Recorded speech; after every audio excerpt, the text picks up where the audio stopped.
You ask Tiger to solve. This deals with linear equations with one unknown. The final result is x equals 15. Let's solve it step by step. Simplify the expression. Find the greatest common factor of the numerator and denominator. Factor out and cancel the greatest common factor.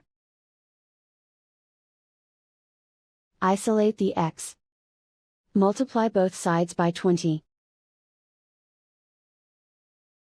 Group like terms.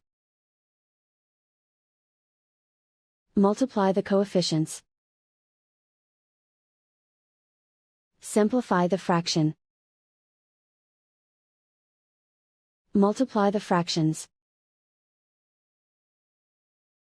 Simplify the arithmetic. And so the final result is x equals 15.